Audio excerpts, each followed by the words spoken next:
మేమిచ్చిన గడువు లోపల మీరు కట్టాల్సిన డబ్బులు కట్టలేదు కాబట్టి మీ ఆస్తిని జమ చేసుకుంటాం అని అంటూ ఉంటారు వాళ్ళు. అలా అనేసరికి ఒకసారిగా అందరూ షాక్ అవుతూ ఉంటారు. రాజు అయితే షాక్ అయ్యి అలా చూస్తూ ఉండిపోతూ ఉంటాడు. ఇక కావ్య కూడా షాక్ అయ్యి అలా చూస్తూ ఉండిపోతూ ఉంటుంది. అయినా వీళ్ళు 100,00,00,000 అప్పు ఎందుకు చేశారు?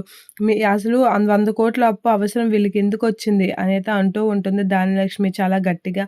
ఎక్కడో దాచేశారేమో అని చెప్పేసి అంటూ ఉంటుంది రుద్రాని. ఇక నా కొడుకు, కోడలు ఒక్క రూపాయి కూడా అప్పు చేయలేదు అని చెప్పేసి అంటూ ఉంటాడు సుభాష్. ఆ మాటలకి రుద్రాని అయితే షాక్ అవుతూ ఉంటుంది. ఇక సుభాష్ అయితే నాన్నగారు ఆహ్, నందా కంపెనీకి 100,00,00,000 షూరిటీ సంతకం పెట్టాడు. వాడు 100,00,00,000 అప్పు తీర్చకపోయేసరికి అది మన మీదకు వచ్చింది అనేదో అంటూ ఉంటాడు సుభాష్.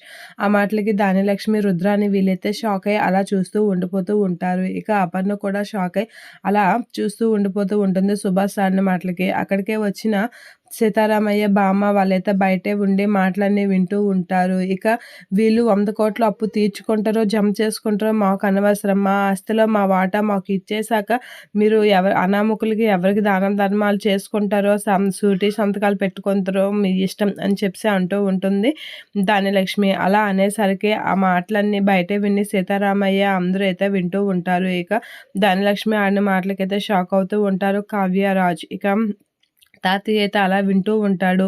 ఇక బామ్మ వాళ్ళైతే కావ్య అయితే ఏం చేయాలా అనేది ఆలోచిస్తూ ఉంటుంది. రాజు కూడా కొంచెం టెన్షన్ పడుతూ ఉంటాడు ఆస్తులు జమ చేస్తారనే విషయం తెలుసుకొని.